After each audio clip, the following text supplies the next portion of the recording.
ụmụnne m achọrọ m ka unu na-efe a ndị ntorobịa anyị mekwara ọzọ ha emeghị ya ugboro mpụta were ya wee kwuo okwu mana achọrọ m ka unu nenegodi ya ka m wee kwuo efe m chọrọ ikwu. Ana m abịa.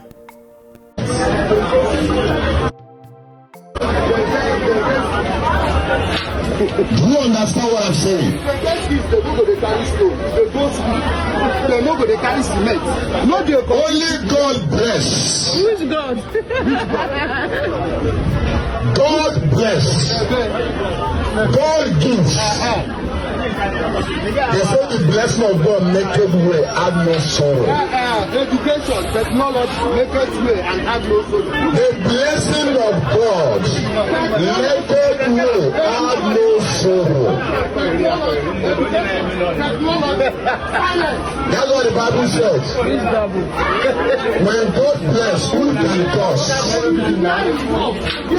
When God remembers you, who can curse you? Evidence. When God turned the captivities of Job, when the Chinese rejoiced, when the Chinese developed science, they proved. Hallelujah. Amen. Whatever a man sow, he will reap it. When you sow corruption, you will reap corruption. When you sow good, you will reap good. These people that is preaching, what is fake? Because what a man sows, he will reap. Hallelujah. Because any child that behaves well is what the parents sow in the future. Yes. This one is talking about. It's fake.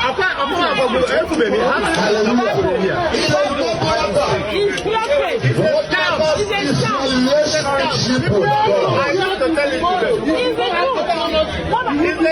What matters is relationship between you and God.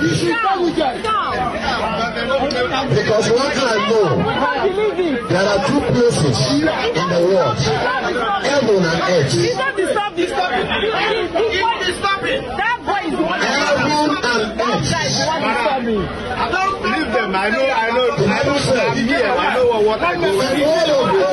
There's no need to argue.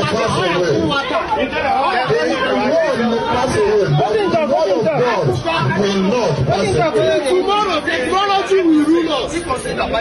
Hallelujah. Don't talk that again. Ọkwụnụ fụrụ ya unu n'anya unu afụ na nke a bụzikwa okwu ka a na-achọ maka ife abụ product of confusion and the joblessness ọ ife mma akpọ ya onye ọ na transfer aggression maka enwe onye biznes ya na-emewe ọfụma ọ sị na ọ na-efe arụsị ịfụ na arụsị a ka ọ ya adị eto nọ mmụọ na-emeri ya ife enwe onye na-eje ụka na-emebe ọfụma ọ sị na ọchị ọ na-efe bụ the ultimate nọ mmụọ na-emeri ya ife onye ọ na-enwe mmụọ na-ejeri ya ozi mana ekwuona m ugboro na ndị ntorobịa ya na-achọ ka amanye onye ọ na-amanye ọkwa terorizm ka unu na-ehibe n'ala Igbo ọkwa terorizm ka unu na-ehibe ekwuona m ya kwuo ya ugboro kama unu ya emekwa achieve this mission ịma na oke ọkpa ya eyi akwa amamife nji wee kwuo ya kama unu ya eme achieve this mission maka onye amara onye ke ya n'ụwa bụ onye nwụrụ anwụ mgbe na-adụkwa ụlọ ọdụ ọchọ okwu achọkwa na onye karịrị ya n'ụwa maka iwere aka tie n'ogbe akwụ aka waa gị mmee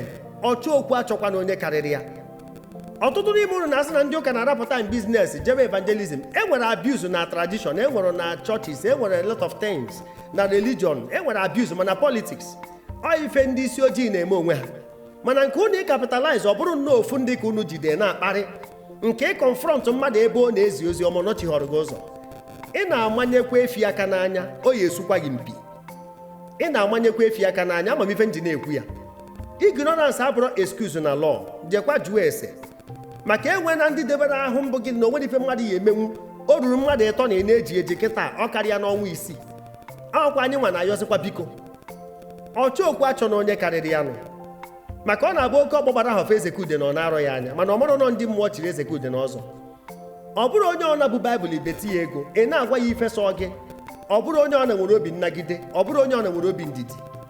Uche unu dị ya. Afọna m ugboro one unu na-aba mba na unu ya achụpụ ndị na-ekpe ụka, unu ya achụpụ ndị kwe na Kraịst na Jizọs bụ nke abụrụ nke ọzọ, nsogbu adịrọ. Ife m chọrọ ịgwa unu bụ kwadowekwanụ maka gị nwee ịchụpụ ndị na-ekpe ụka. Ị ma na ọ bụrụ na Anambra ka ị nọ, ị ya achụpụ gọvanọ Anambra steeti maka ọ na-eje ụka. Ị ya achụpụ ndị sinetọs ji senatorial zone ị nọ na ya maka ha na-eje ụka. Yes, ị na-akpọ afa ọ bụrụ onye ọ na ka ị ya akpọ na free, ife dịka imoni ọ na-eje ụka, ịkpọọ ya kpọọ ya onye ori ka ị mara ebe ị ya ala. Nwatakịrị nke kwuru ekwu wee bo ya ebubo maka nwunye junior pope, ọkwa unu ma ka esi wee kparị ya aka o mechaa yọba ayịyọ. Emere ana ọ na-ayọ ka ọ na-ebi ayọba ndị Igbo, nne pụta nna apụta. Ndị a na-eme ife akịta dia parents ama apụtakwa disassociate onwe ha na ife nwa ha na-eme n'aka ha dịrị ya.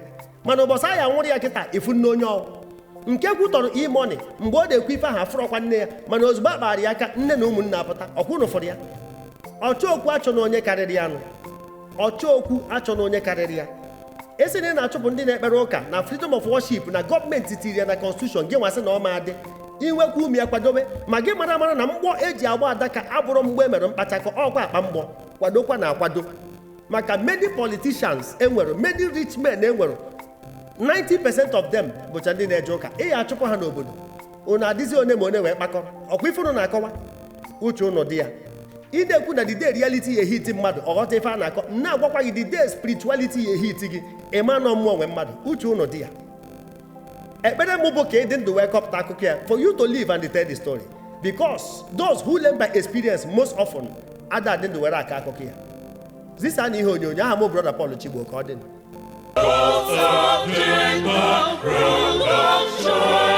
The best of all